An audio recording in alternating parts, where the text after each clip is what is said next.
सभा पटल पर रख दें।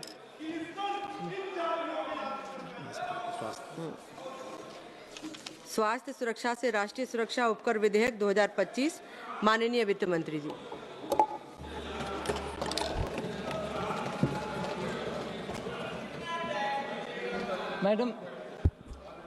Madam, with your permission, I rise to move that the bill to augment the resources for meeting expenditure on national security and for public health and to levy a cess for the said purposes on the machines installed or other processes undertaken by which specified goods are manufactured or produced and for matters connected therewith or incidental thereto.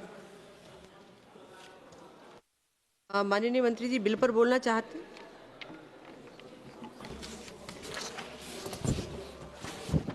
धन्यवाद जी।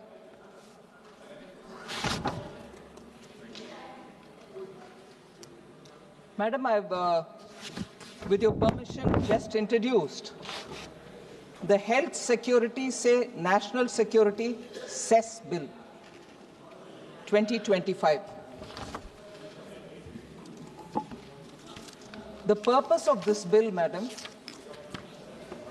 is to create a dedicated, predictable source of resource for two domains of national importance. So the resource stream that we want to get by introduction of this bill and by passing of this bill, when it becomes an act, we expect a predictable resource stream for two domains of national importance. One is the health security. Given the significant health burden generally for all governments, both center and state, that arise out of consumption of demerit goods like pan masala. And the second domain pertains to national security. National security requires sustained investment, Madam, to keep pace with evolving security needs. So, this is a cess,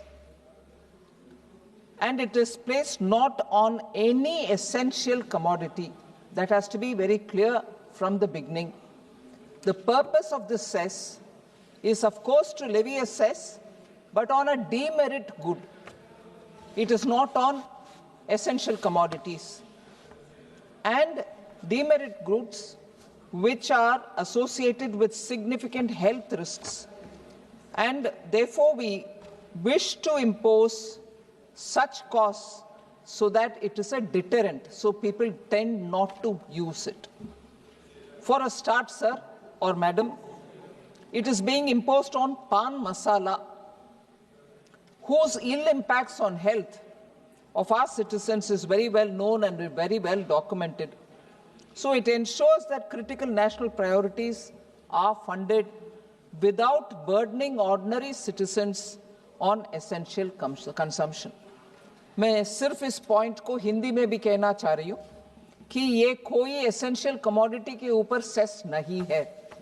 ये सिर्फ ऐसे एक demerit वस्तु और चीज है जैसे पान मसाला, जिसका खाने में हेल्थ के खतरा है, जिनको भी खाने वाले हर एक का उससे उनका हेल्थ का नुकसान ही होएगा।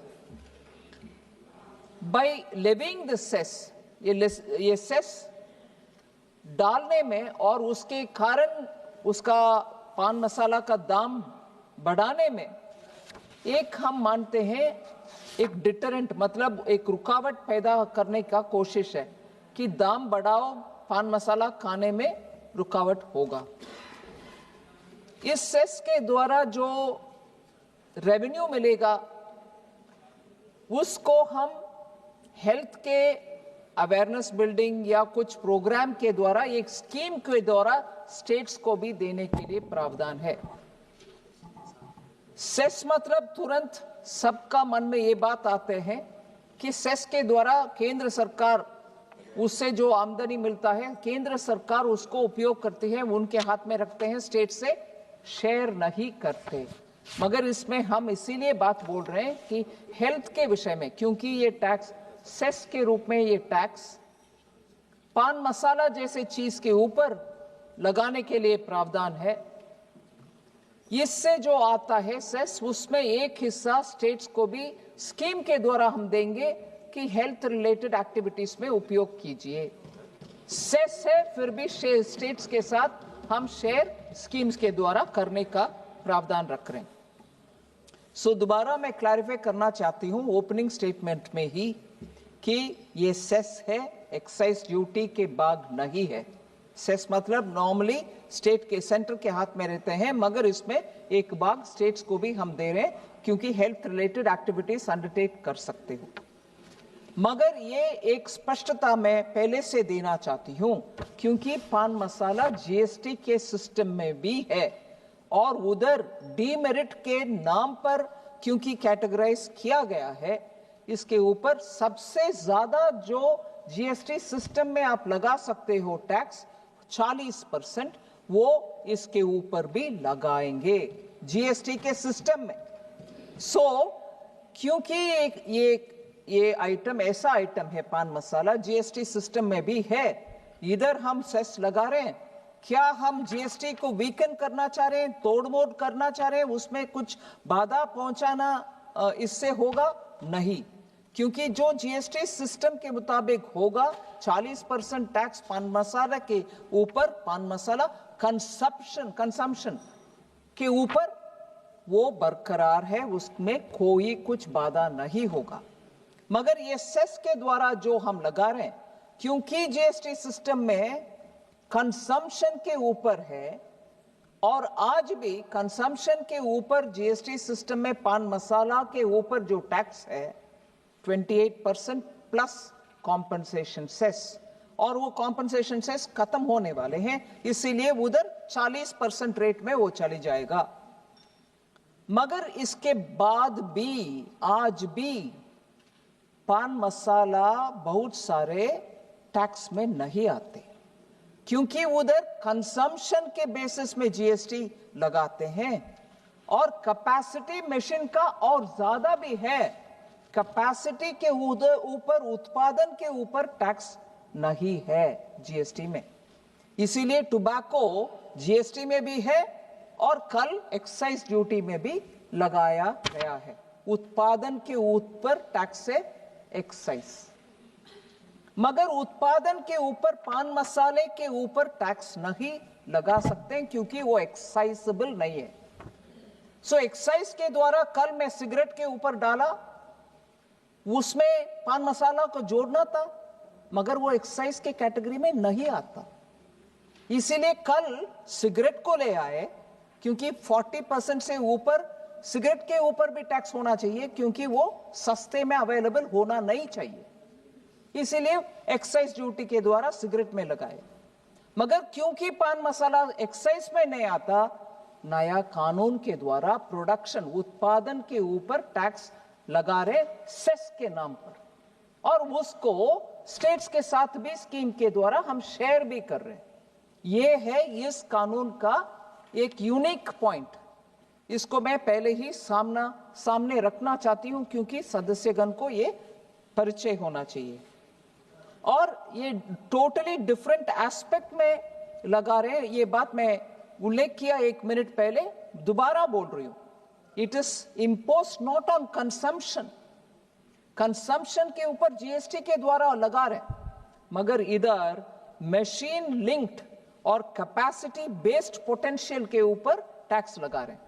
सिगरेट को मशीन लिंक्ड कैपेसिटी के ऊपर टैक्स कल एक्साइज के द्वारा लगाए, मगर पान मसाला जैसे मैंने बताया क्योंकि एक्साइजेबल नहीं है, उसके लिए अलग सा कानून बनना पड़ रहा है। कुछ और मकसद नहीं है, मगर ये जो कानून अभी हम सेस के नाम पर ले आ रहे हैं, जीएसटी का सिस्टम का ऊपर कोई प्रभाव नहीं पड़ेगा, इसके कारण जीएसटी कम होगा ज्यादा होगा कोई कुछ नहीं, वो सिस्टम इंटैक्ट है। सो एक और स्पष्टीकरण मैं देना चाहती हूं, क्योंकि मशीन बेस्ड कैपेसिटी के ऊपर टैक्स लगा रहे हैं, ये प्रोडक्शन कैपेसिटी के ऊपर टैक्स नहीं है, वो भी स्पष्ट रहना चाहिए। जीएसटी में कंजम्पशन के ऊपर टैक्स है, इधर मैं बोल रही हूं क्योंकि एक्साइजेबल नहीं है इसीलिए नया कानून, और कैपेसिटी के ऊपर टैक्स प्रोडक्शन के ऊपर नहीं, आप जितना प्रोड्यूस कर रहे हो उसके ऊपर, ऐसे नहीं, प्रोडक्शन कैपेसिटी के ऊपर। थोड़ा पान मसाला का विषय समझने वाले के लिए मैं ये स्पष्टीकरण थोड़ा विस्तार से बोलना चाहिए। एक मशीन हो सकता है एक्स स्पीड में चलता है, इतना पाउचेस तैयार करता है, दूसरा मशीन हो सकता है और तेजी से काम करता है, ज्यादा पाउचेस तैयार करते हैं, ये पान मसाला का। दोनों अलग है, दोनों का प्रोडक्शन कैपेसिटी अलग है। आखिर वो दोनों क्या उत्पादन एक्चुअली प्रोडक्शन करते हैं वो उसके बारे में हम बात नहीं कर रहे, हम इसके ऊपर बात कर रहे हैं कि उनका प्रोडक्शन कैपेसिटी क्या है, उस कैपेसिटी के ऊपर सेस लगा रहे। सो हर एक फैक्ट्री के लिए उनका लायबिलिटी अलग अलग से तैयार होगा। निर्णय कौन करेंगे, वो अपने आप भी करेंगे, सरकार भी करेंगे, मगर हर एक का अलग है, उनके प्रोडक्शन कैपेसिटी के ऊपर। सो मैडम, सिर्फ इतना ओपनिंग में कहकर, क्योंकि स्पष्टता रहे डिबेट में, इतना कहकर मैं बैठ जाती हूं। डिस्कशन के बाद रिप्लाई के द्वारा मैं रिप्लाई भी कर सकती हूं हर मेंबर का विषय। माननीय सदस्य श्री वरुण चौधरी जी।